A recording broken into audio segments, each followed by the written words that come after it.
Hi, I'm Julia, and you're watching Videowave, and tonight I've got one of my favorite performance artists on the show, Mr. Bogosian. He wrote Drinking in America, and he's going to tell us all about that tonight. Hi, Eric. How you doing tonight? Good, Julia. How you doing? Fine. Let's start talking about Drinking in America. Where did you get the idea to do a show like that? Well, it's not a hard idea to come up with. Just hanging around with my friends or anybody, or turning on a TV set, or going any place, pretty much people are either drinking or taking drugs or talking about how they're not drinking and not taking drugs anymore, or something variation on that. Seems like a real classic American pursuit, so I decided to do a show about it. One of the most interesting things about Drinking in America is that it's a solo work, but you're playing about 12 different characters there. Yeah, well, I've always become different people. It's just a knack I have. I can become different people. So I decided when I wanted to start making performance, when I got to Soho in 1976 or whenever it was, I figured that's how I'd make my performances, but I'd make them out of people, just like a little collage or something. And so that's what I've ended up making. Is my shows are like usually 12 or 14 or 15 different groups of people, and by putting them together, that's what the show is. Are these people you know, or people from your imagination? Well, they're people I know, but they're people I know from every place, like people on the street, or people from my family, or people from TV, or it's all just one big pot to draw from, and usually kind of twisted people, because I find them a little more interesting. Isn't everybody a little twisted? Oh, that's my contention, yeah. The thing about Drinking in America was, how long did it take to put something together like that? Because it seemed very researched. Actually, it took around a year. I started collecting different characters. Usually the hardest part of my shows is just thinking what characters I want to make up. And then I have to sort through them and see which ones are really that interesting. And I take notes. When I'm walking around the street or I'm in a subway or something, I keep a little notepad with me. See, I have it with me right here. See, this little notepad. And then I can like write down, if I hear somebody say something, you know, like it's a fried egg deal, which is one guy that I heard him say, it's a fried egg deal. I don't know what it means, it's a fried egg deal, but it seemed like a perfect thing for a bum on the Bowery to say. And so I keep it, and then I'll make a whole monologue out of something that somebody says, and that's how my characters get developed. How do you become a character? They're all so different. Usually a voice or a posture or something will tell me who the guy is, and then I'll just keep being that guy, and then I'll know from... It's hard to explain. Like if I do a southern accent, like a real redneck kind of, come here, boy, I want to talk to you for a minute. That kind of voice, you know. Now, I know the next thing that guy's going to be doing is taking out a white sheet and putting it on and, like, putting up a... That's kind of racist or stereotype for me to do that, but that's where the monologues come from. I become the voice, I become the body, and then the guy starts talking, and I tape record it, and that's where the beginnings come from. Then I have to edit them and rehearse them and throw them out and keep some, and eventually ends up a show. How long did it take you to put together Drinking in America with all those various characters? This is like a Bob and Ray routine. You just asked me that. Oh, I did. I'm sorry. Okay.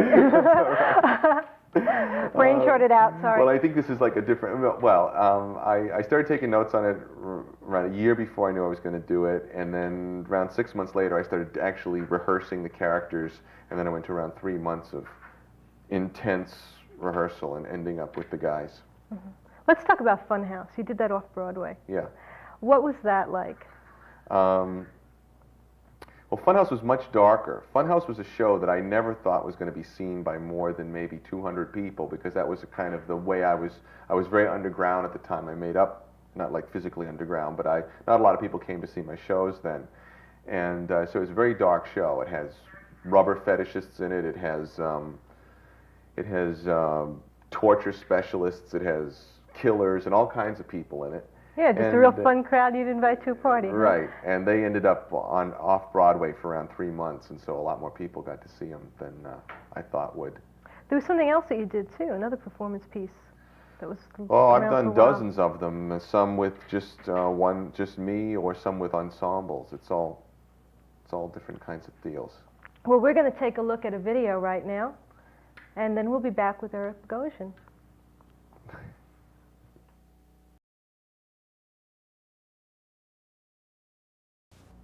Hi, we're back with Eric Bogosian, and this time we're going to talk about his acting career. Eric, you just did a thing on the Twilight Zone, and you did a little bit on Miami Vice. Yeah. What's Don Johnson really like? Is he really very sexy, or is it just an act? I don't know. I didn't get to hang out with Don too much there. He was busy making it with some crocodile or something, so I didn't. No, it's a busy set. They're busy crashing up cars and setting up boxing rings and things like that we were doing, so I didn't see too much of him. But we did have fun fighting in the actual scene. That was with Annie Golden, that show, wasn't it? No, the show that I was in had Rainbow Harvest was my girlfriend, who is in that show, and that was great. Rainbow's really terrific young actress who, anyways, she'll tell you about that when she comes on. Okay, well, what about the Twilight Zone too? Twilight Zone was great. I was doing my solo in Los Angeles, and I was which solo? Drinking in America? Funhouse, and I was at the local shopping mall buying a shirt, and a casting agent who I knew from New York, Gary Zuckerbrot, saw me walking around in the shopping mall looking lost and said, "You have to come in and try out for Twilight Zone." And it happened that they needed a preacher type for this show who was also like a burglar. And since I do preachers and bums and every other lowlife, I was perfect for the show. And so I starred in this thing called The Healer, which was, what they call the big break in the acting world, which is a very meaningless phrase. It's about as meaningless as the term talent. These are all pseudonyms or synonyms for other things in the world of agents and Hollywood. But anyways, it was really nice to do. You had another career going for a while at the kitchen. You were producing people. You gave a lot of dancers their start. Yeah, I started a dance series at the kitchen in 1977. For which you will be a saint. What? For which you will be a saint. That's like in the dim past, but I like dance a lot. So it was my job, and I didn't want to produce actors or performance people because if you produce them, then they resent you the rest of their life. So I produced people who were performers, but who I would never run into again on my circuit, So like dancers were perfect. I could hang lights for them and videotape them and, get their show together, mop the floor or whatever, and not have anybody hate me for doing it. Because if you're a producer, nobody likes you. It goes with the territory. Right, Alan? Okay. Are you going to be producing anything else or anyone else in the near future? I'd love to get into producing again, and I have a list of people who I'd like to get things going with. But right now, I got to take care of my own little career here, and stop touring so much. I tour so much that I'm never in New York, so I have to kind of get settled in New York again. And sure, I'd love to produce somebody like Ann Magnuson, who's just fabulous. Yeah, she is great. We'd love to have her on the show. Yeah, she's hard to find too. She was just in Japan, I guess. So. Yeah. But there's so much great talent that never gets seen, or who never gets seen because they're all in little clubs down the Lower East Side or something, and who really need somebody who can produce. And I know that part of the fact that things happen for me is because I know how to produce, and it's important. It's hard to make it these days if you don't have some kind of sense of how it all works. You produce yourself, right? Yeah, more or less. Or I work with producers, like I work with Fred Zollo and Frank Gero, who are both Broadway producers. Or Joe Papp, or, whatever. You did something at the Edinburgh Festival not too long ago. Yeah, I've been there a couple of times, and it's true insanity, and anybody who ever wants to get into a very insane theater scene. I've been real lucky. There's a guy I work with in England who helps me out and puts me on at these different places. That's actually Scotland, but anyways, it's exciting. Yeah, I perform for British audiences. They like me over there. Yeah, Drinking in America. How did that go over in England?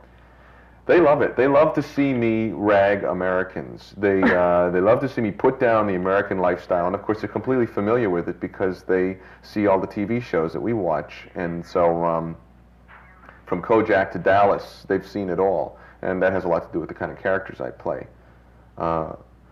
They also like humor that's got some kind of thought behind it, and more or less that's sort of what happens in my shows. So that's.